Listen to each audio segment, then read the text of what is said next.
Troisième arrondissement de Marseille, entre la mer et la ville, dans un cadre paradisiaque, votre futur appartement vous attend. Du T1 au T4, nous avons forcément ce dont vous avez toujours rêvé. Les places en crèche et en école n'étant pas prévues pour le moment, nous réservons nos appartements de préférence aux seniors et célibataires. Pour les jeunes couples, pas de panique, un kit de contraception vous sera fourni gratuitement. Côté espace vert, nous vous offrons un magnifique ficus à mettre sur votre balcon, ainsi qu'une caisse à litière pour votre fidèle compagnon. Si de plus vous êtes sportif, stade et piscine vous attendent à seulement 14 stations de métro. Du neuf pour seulement le double du prix. N'hésitez plus, contactez dès maintenant notre magnifique hôtesse Next and the City.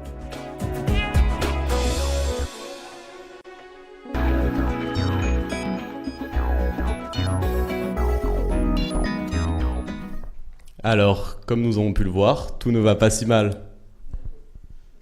Bonjour, Anne. Pourriez-vous vous présenter rapidement concernant ce projet de parodie de pub ? Bonjour.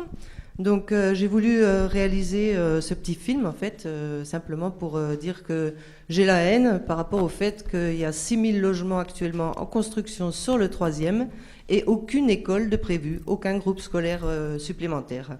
Donc en fait, on ne sait pas du tout où vont aller les enfants qui vont arriver dans ces nouveaux logements. Voilà.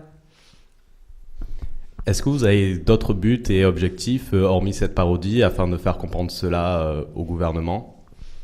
On a créé en fait un collectif qui s'appelle Collectif École publique du 3e, qui fonctionne depuis le mois de juin environ. On essaye de mettre en place différentes actions pour faire prendre conscience déjà à la population du problème qui va être flagrant, en tout cas à la rentrée 2017, parce que là déjà je pense que ça va bien coincer, puisque les logements vont commencer à être occupés. Et donc on fait d'autres petites actions qui sont en route. On essaye surtout de se mobiliser, de faire connaître le problème. On a eu déjà quelques articles de presse qui ont permis de diffuser un petit peu le problème. On a d'autres petits projets, notamment avec Radio Grenouille, une émission de radio, donc au mois de janvier, où interviendront là aussi des parents d'élèves, des instituteurs, des directeurs d'école, qui eux sont vraiment au cœur du problème, puisque eux ils voient tous les jours.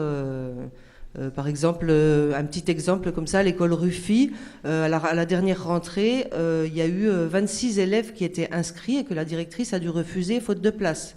Donc 26 élèves, c'est une classe entière. Donc ça, c'est voilà. Et pour l'instant, les logements ne sont pas occupés. Donc les nouveaux logements. Donc déjà, on est en saturation. Donc voilà. Je pense que ça va être un phénomène de crise à la rentrée 2017. Une autre petite action, si je peux me permettre, je continue. Une autre petite action qu'on va faire ici même, au sein du comptoir, le samedi 21 janvier, à 10h, de 10h à midi à peu près. On est en train de créer une chorale de revendication. En fait, ça s'appelle un chœur de complainte. Ça existe déjà partout dans le monde, dans les grandes villes, à Montréal, à Tokyo, etc. Donc c'est des gens qui chantent leurs revendications. Donc nous, on a décidé de créer une chanson sur le manque d'écoles dans le 3e arrondissement. Et on va la prendre, pour tous ceux qui veulent venir participer, on va la prendre ensemble, donc samedi 21 à 10h. On a rendez-vous ici, donc on est accueillis par l'Art de Vivre, donc juste à côté.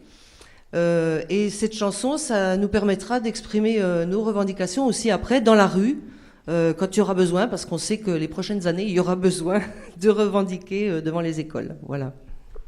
Merci beaucoup. Avez-vous quelque chose à ajouter ? Oui, effectivement, sur le collectif, c'est aussi sensibiliser, c'est un gros travail, sensibiliser les familles, les parents qui n'ont pas toujours conscience effectivement des difficultés qu'ils vont rencontrer en inscrivant leurs enfants et souvent les fratries. On a vu un problème aussi de transport, on a vu un problème de bibliothèque, donc de culture élémentaire. Il semblerait que la ville de Marseille investisse à Tire-Larigot sur la friche, considérant qu'elle a fait ce qu'elle avait à faire sur le 3e arrondissement, quand on sait les difficultés que rencontrent les habitants, ne serait-ce que les soirs de manifestation à la friche, où c'est vraiment l'anarchie et une pagaille monstrueuse. Problème de transport, problème de stationnement, problème de bruit. Et effectivement, c'est la friche très bien, mais il faudrait que les habitants profitent un peu plus. Voilà dans l'ensemble. Et à travers le collectif, surtout, c'est sensibiliser les parents. Voilà, merci. Merci beaucoup, en espérant que vos actions aboutissent. L'esport fait vivre.